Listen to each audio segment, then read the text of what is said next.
Hello, good evening everyone. সবাই কেমন আছেন? আশা করছি সবাই অনেক অনেক অনেক বেশি ভালো আছেন, আর আমিও ভালো আছি। তো আজকের ব্লগটা আমি সন্ধ্যা থেকেই শুরু করছি। এখন হচ্ছে বাসা থেকে বেরিয়ে পড়েছি, কারণ আজকে হচ্ছে একটা ইফতারের দাওয়াত আছে। আমাদের ফ্রেন্ড রিনি হচ্ছে ওর বাসাতে ইফতারের দাওয়াত দিয়েছে, তো আমরা এখন সেখানেই যাব।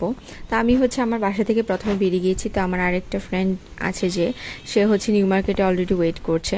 তো আমি হচ্ছে এখন নিউ মার্কেটেই যাচ্ছি। তো প্রথমে হচ্ছে আমরা নিউ মার্কেটে যাব। তো আর আমার যে ফ্রেন্ডের বাসায় দাওয়াত, ওর বাসা হচ্ছে মগবাড়িতে। তো তারপর হচ্ছে ওইখানে চলে যাব একবারে। তো নিউ মার্কেটে প্রথমে যাবো এই কারণে, কারণ যেহেতু এখন রোজা, তো চিন্তা করলাম যে রমজানে একটু ফ্রুট বা ঠান্ডা জাতীয় খাবার খেলে ওদের ভালো লাগবে। তো সেরকমই হচ্ছে কিছু একটা নেওয়ার জন্য প্রথমে আমরা নিউ মার্কেটে চলে যাচ্ছি। আর এখানে হচ্ছে আমি একটু ঘুরে যাচ্ছি এই রাস্তাটা দিয়ে, কারণ এখান দিয়ে ঘুরে যাওয়ার কারণ হচ্ছে এখন তো রমজান। সো আমরা যে রাস্তাটা দিয়ে সচরাচর নিউ মার্কেটে যাই বা যেখান দিয়ে যে গেলে হচ্ছে একদম কম টাইম লাগে, সেখানে রাস্তাটা হচ্ছে একেবারে বন্ধ, কারণ ওখানটা হচ্ছে মার্কেট প্লেস। এখন হচ্ছে সবাই শপিং করতে ব্যস্ত। তো সেই জন্য সেখানে গাড়ি ঘোড়া চলা একেবারে বন্ধ হয়ে গিয়েছে, আর এজন্যই হচ্ছে এখান দিয়ে ঘুরে যাওয়া।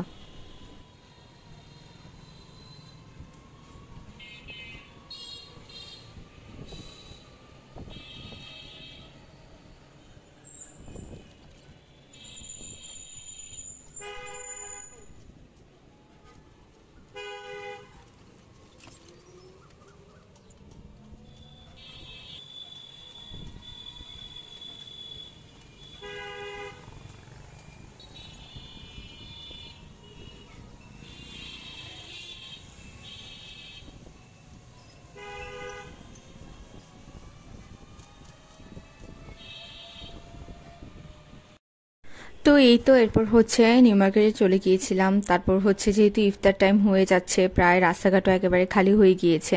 তো কি কিনবো ভাবতে ভাবতে পরবর্তীতে একটা আমরা আইসক্রিমের বক্স নিয়েছিলাম, আর হচ্ছে তরমুজ নিয়েছিলাম। কারণ রোজার মধ্যে এটাই আশা করি তাদের খেতে ভালো লাগবে বা খেলে একটু আরাম বোধ করবে। তো সেজন্যই নিয়েছি। আর মগবাড়ি তো যেহেতু আদালতের সামনে দিয়ে যেতে হয়, তো এই রুটেই হচ্ছে আমরা যাচ্ছি। আর এই যে আইসক্রিম আর তরমুজ, তো চলে এসেছি। এই রাস্তাটা আমার খুবই পরিচিত, কারণ আমরা হচ্ছে আগে যেই টেলার আন্টির কাছে জামা কাপড় সেলাই করতাম, উনি হচ্ছে এই রোডে এই এলাকাতেই থাকতো। আমি হচ্ছে যে ফ্রেন্ডের বাসা যাচ্ছি, সেই ফ্রেন্ডের বিল্ডিংয়ের হচ্ছে পরের বিল্ডিংটাতেই ওই আন্টি থাকতো। যদিও আন্টি এখন এখানে থাকে না, অন্য কোথাও চলে গিয়েছে, শিফট হয়ে গিয়েছে। তো সেই জন্য হচ্ছে এই এলাকাটা আমার চিনতে কষ্ট হয়নি। আর এখানে বাগান বিলাসগুলো সন্ধ্যাবেলা দেখতে এত ভালো লাগছিল, মানে এত মাইন্ড রিফ্রেশিং লাগছিল যেটা বলার মতো না। তো এই তো তারপর হচ্ছে চলে এসেছি। আর এখানে তো এসে দেখি মানে কত কি আয়োজন করেছে রিনি, বলার মতো না। এখানে মানে সব রকমের ইফতারের আইটেম, ফ্রুটস সব কিছু ছিল। তারপর হচ্ছে ইফতার করে অনেকক্ষণ আমরা গল্প গুজব করলাম, হাসাহাসি করলাম। তারপর হচ্ছে ও আবার বিরিয়ানিও রান্না করেছিল আমাদের জন্য। মানে মোটামুটি সব কিছুই সে একদিনে আমাদেরকে খাইয়ে ফেলেছে। একদম বাজে অবস্থা হয়ে গিয়েছিল পেটের, মানে পেট নিয়ে কোনো রকম হেঁটে আসলাম আর কি আমরা।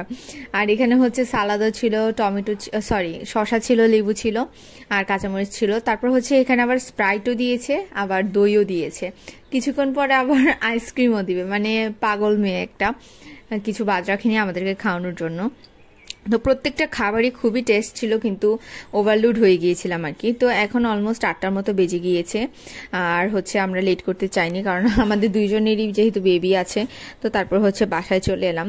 আর এখানে এসে হচ্ছে সেদিন দেখিয়েছিলাম বুটের ডালগুলো সিদ্ধ করে মা রেখেছে। তো গতকালকে তো অর্ধেকগুলো রান্না করেছিলাম, আর আজকে হচ্ছে বাকি অর্ধেকগুলো রান্না করছি। তো এগুলো আমি সবজি দিয়ে রান্না করব, কারণ ত্রিফকে প্রতিদিন এক ধরনের খাবার না দেওয়ারই ট্রাই করি। তো সেজন্য হচ্ছে আজকে এখানে সবজি দিয়ে রান্না করবো, কারণ সবজিরও দরকার আছে। তো ডাল দিয়ে যেভাবে আমি সবজিটা রান্না করি সেটা একটু দেখাই। এখানে যেহেতু আমি আগে থেকে সিদ্ধ করে রেখেছি, আপনার যদি চান তাহলে এই ডালটা আগে থেকে ভিজিয়ে রেখে তারপর হচ্ছে একসাথে সমস্ত মশলাগুলো দিয়ে মাখিয়ে সিদ্ধ বসিয়ে দিতে পারেন। যেহেতু আমারগুলো আগে থেকে সিদ্ধ করা, তাই আমি হচ্ছে একটু সামান্য পানি দিয়ে আবার জাস্ট মশলাগুলো দিয়ে একটু জাল করে নেব। তো এখানে হচ্ছে আমি প্রথমে একটু রসুন থেতো করে একটু পানি দিয়ে মিশিয়ে দিয়ে দিয়েছি, আর তারপর দিয়েছি পেঁয়াজ কুচি, এখানে দিয়েছি কাঁচামরিচগুলো ফালি ফালি করে দিইনি, কারণ সিদ্ধ হয়ে গেলে তখন এমনি ভেঙে এটা থেকে ঝাল বেরিয়ে আসবে আর টেস্টও অনেক ভালো হবে, কাঁচামরিচের ফ্লেভারটা যখন মিশবে। এখানে হচ্ছে ধনে গুঁড়া দিলাম, হলুদের গুঁড়া দিলাম, জিরা গুঁড়া দিলাম, গরম মশলা দিলাম, লবণ দিলাম। তারপর হচ্ছে সবগুলোকে একসাথে ভালো করে মিশিয়ে নিচ্ছি।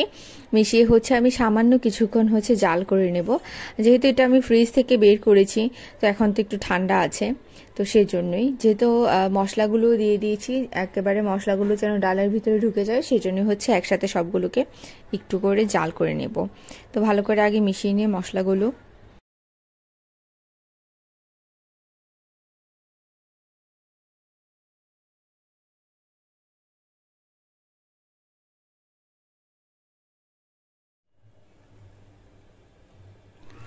আর এই যে এখানে হচ্ছে ডালটা বসিয়ে দিয়েছি, একেবারে হচ্ছে লো মিডিয়াম ফ্লেমে দিয়ে আমি ভালো করে জাল করে নিচ্ছি যেন তলাতে লেগে না যায়।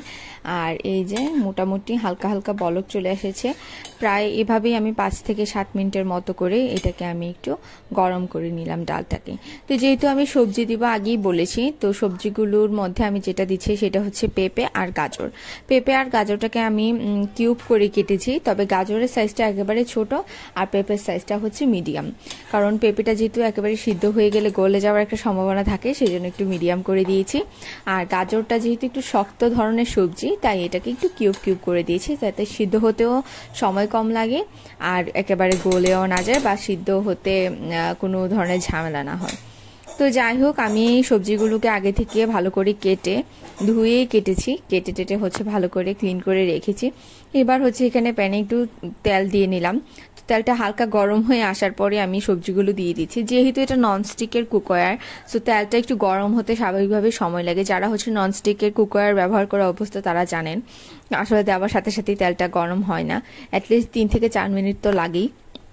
তো একটু তাড়াহুড়া করছিলাম যেহেতু বাইরে থেকে এসেছি, আবার ট্রিপেরও খাওয়ার টাইম হয়ে গিয়েছে আর শরীরও ভালো লাগছিল না, কারণ বলেছি আগে যে ওভারলোড হয়ে গিয়েছিলাম খেয়ে, তো সেই জন্য হচ্ছে তাড়াহুড়া করে দিয়ে দিয়েছি। তো এখন হচ্ছে সবজিগুলোকে ভেজে নেব। ব্রাউনও করা যাবে না, কিছুই না, জাস্ট একটু কাঁচা ভাবটা যেন চলে যায় সেরকম করে আস্তে ধীরে একটু নেড়ে চেড়ে আমি সবজিগুলোকে ভেজে নামিয়ে রাখছি একটা সাইডে।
তো যাই হোক, সবজিগুলোকে আমি ভেজে সাইডে নামিয়ে রেখেছি, ওই যে একটু করে দেখা যাচ্ছে নিশ্চয়ই সাইড দিয়ে।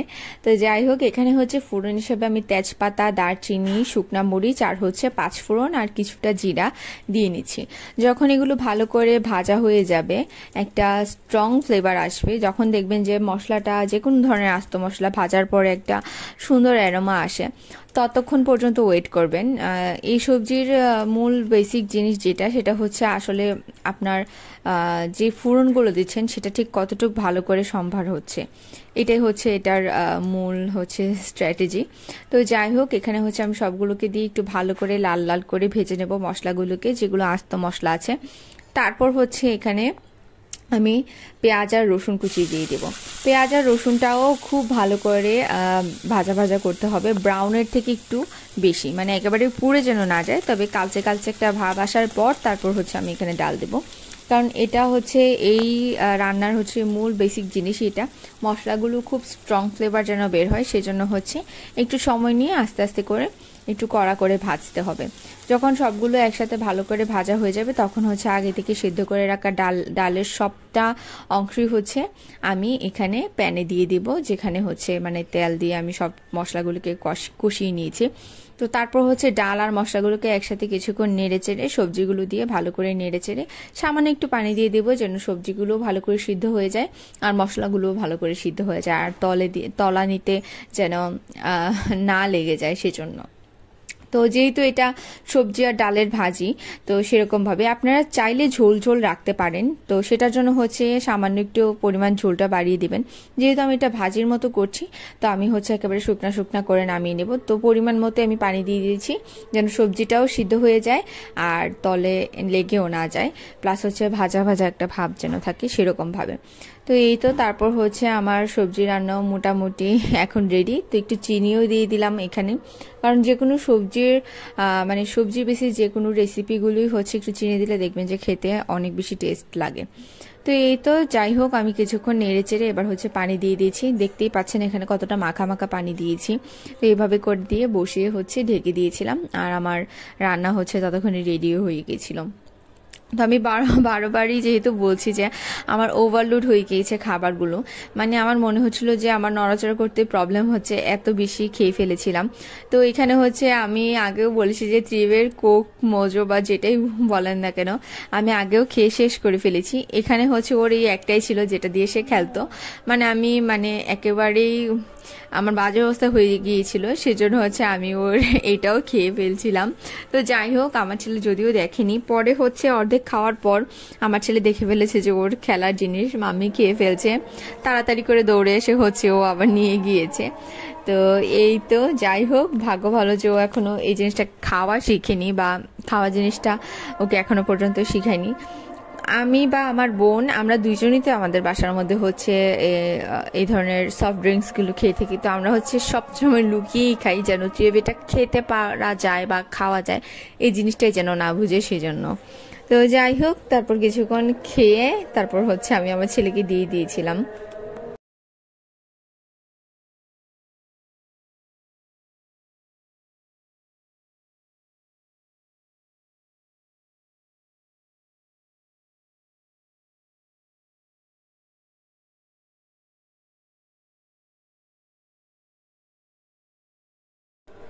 তো এই তো তারপর হচ্ছে ট্রিপ আমার হাত থেকে বোতলটা নিয়ে গিয়েছিল। তো যেহেতু রান্না বান্না করেছি রান্নাঘরে অনেক কিছু বাসন টাসন আসলে ভরে গিয়েছিল, এখানে দেখতেই পাচ্ছেন কত বাসন জমে গিয়েছে। সারাদিনই হচ্ছে মা কাজ করতে থাকে বা বাসার অন্যান্য সদস্য যারা আছে কাজ করতে থাকে। তো সেই জন্য হচ্ছে চিন্তা করলাম যে রাতের বেলার বাসন কুসন যা আছে সবকিছু আমি ক্লিন করে ফেলি। আর এই তো যেহেতু নেক্সট ডে আমাদের একটা দাওয়াতও আছে, সেখানে হচ্ছে যেতে হবে। দাওয়াতটা হচ্ছে দুপুরের লাঞ্চ টাইমে দাওয়াত আর কি। তো সেই জন্য হচ্ছে তাড়াতাড়ি করে আমি চিন্তা করলাম যে রান্নাঘরটা ক্লিন করে রাখি, কারণ পরের দিন তা না হলে একটু হ্যাসেল হয়ে যাবে, সকালবেলা ঘুম থেকে উঠে এগুলো ক্লিন করে তারপর রেডি ফেডি হয়ে যাওয়া একটা ঝামেলার বিষয় হয়ে যাবে। তো সেই জন্য হচ্ছে আমি রাতের বেলা সবকিছু ক্লিন করে রেখেছিলাম। আর মায়েরও হচ্ছে শরীরটা তেমন একটা ভালো না, সবাই মোটামুটি একটু অসুস্থ। তো সেজন্য হচ্ছে আমি রান্নাঘরে চলে এসেছি আর এগুলো ক্লিন করে নিয়েছি। আসলে মেয়েরা চাইলেও আসলে অনেক কিছু করতে চায় না, মানে দেখা যাচ্ছে অনেকে হচ্ছে চাই যে একটু আলসেমি করে কাটাবো। যেমন আজকে হচ্ছে আমার খাবার দাবারও ওভারলোড হয়ে গিয়েছিল আর প্রচন্ড ব্যাক পেইন করছিল, মানে আমার হচ্ছে স্পাইনে অনেক ব্যথা হচ্ছিল আর কি, কারণ অনেকটা লং টাইম হচ্ছে আমি বসেছিলাম, সেজন্যই সম্ভবত। তো আসলে যাদের হচ্ছে সি সেকশন ডেলিভারি হয় তারা জানেন এই জিনিসটা, আর যাদের হচ্ছে বেসিক্যালি স্পাইনের মধ্যে হচ্ছে ইনজেকশন পুশ করে তারা হচ্ছে খুব ভালো করে জানেন যে স্পাইনে কি পর্যন্ত ব্যথা বা কতটুকু পেইন হয় আর কি। তো সেজন্য হচ্ছে খারাপ লাগা সত্ত্বেও আমি চিন্তা করলাম যে এগুলো ক্লিন করে ফেলি। আর এই তো মেয়ে মানুষ বা মহিলা মানুষ মানেই হচ্ছে এটা বসে থাকা যায় না, আর এটা তো আমার আরও বড় একটা রোগ যে ক্লিন না করে আসলে আমি শান্তিতে ঘুমাতেও পারি না। তো যাই হোক আমার বাসন কাসনও ধোয়া শেষ, সেখানে হচ্ছে চুলাটাও আমি একটু ক্লিন করে নিলাম। তারপর হচ্ছে টেবিলে সবাই ডিনার করেছিল, সবাই বলতে আমার বোন আর পাপা, আর বাদ বাকি কেউই খায়নি। মোটামুটি সবারই অ্যাসিডিটি হয়ে গিয়েছে আর আমারও তো অ্যাসিডিটি হয়ে গিয়েছে। ও আচ্ছা, আমার ফ্রেন্ড রিনি আবার হচ্ছে আমার বোনের জন্য আর আমার ছেলের জন্য বিরিয়ানি দিয়ে দিয়েছিল, ওরা যায়নি বলে। তো বলেছিলাম আমি ওদেরকে যেতে, তো যায়নি, কি আর করার, সেজন্য হচ্ছে বিরিয়ানি দিয়ে দিয়েছিল। তো যাই হোক, তারপর হচ্ছে টেবিলও ক্লিন করে নিয়েছি, এখানে আর দুই একটা বাসনকোসন যাচ্ছিল সেটাও ক্লিন করে নিয়েছি। আর এই যে, তো বাসনকোসন তো শুধু ক্লিন করলে হয় না, আশেপাশে আসলে অনেক কাজ থাকে, যেমন বেসিনটাও, সিঙ্কটাও, যেটা এটাও দেখা যায় যে নোংরা হয়ে যায়, একটু তেল চিটচিটে ভাব থাকে, বা টাইলসগুলোতে একটু তেল চিটচিটে ভাব থাকে। আর আমাদের বাসার রান্নাঘরে মনে হয় যে একটু বেশি হয়ে যায়, যতই ক্লিন করি না কেন সেটা আবার নোংরা হয়েই যায়। কি আর করব, তো সবকিছু একসাথে ভালো করে আমি মেজে টেজে ক্লিন করে একেবারে রান্নাঘরটাকে ফিটফাট করে তারপরে হচ্ছে ঘুমাতে চলে গিয়েছিলাম। আর ঘুমাতে গিয়েও তো শান্তি নিয়ে গিয়ে দেখি যে আমার রুমের মধ্যেও একেবারে অবস্থা 12টা বাজিয়ে রেখে দিয়েছিল আমার ছেলে। সারাক্ষণ হচ্ছে একটু পরপর মুড়ি খাবে বলে মুড়ি নিয়ে যায় আর চারদিকে ছড়িয়ে ছিটিয়ে রাখে। তো সেগুলো আবার ক্লিন করলাম, তারপর বিছানা টিছানা সবকিছু ক্লিন করে তারপর হচ্ছে শুতে গিয়েছিলাম। এই হচ্ছে মেয়ে মানুষদের জীবন। তো যাই হোক, আজকের ব্লগটা আমার এই পর্যন্তই ছিল। আমার ব্লগটা কেমন লাগছে অবশ্যই সবাই কমেন্ট করে জানাবেন। যারা এখনো আমাকে সাবস্ক্রাইব করেনি তারা অবশ্যই সাবস্ক্রাইব করে বেল আইকনে প্রেস করে রাখবেন, আর যারা অলরেডি সাবস্ক্রাইব করেছেন তাদেরকে অসংখ্য অসংখ্য অসংখ্য ধন্যবাদ। দেখা হচ্ছে নেক্সট ব্লগে। টিল দেন সবাই অনেক বেশি ভালো থাকবেন এবং সুস্থ থাকবেন। টাটা।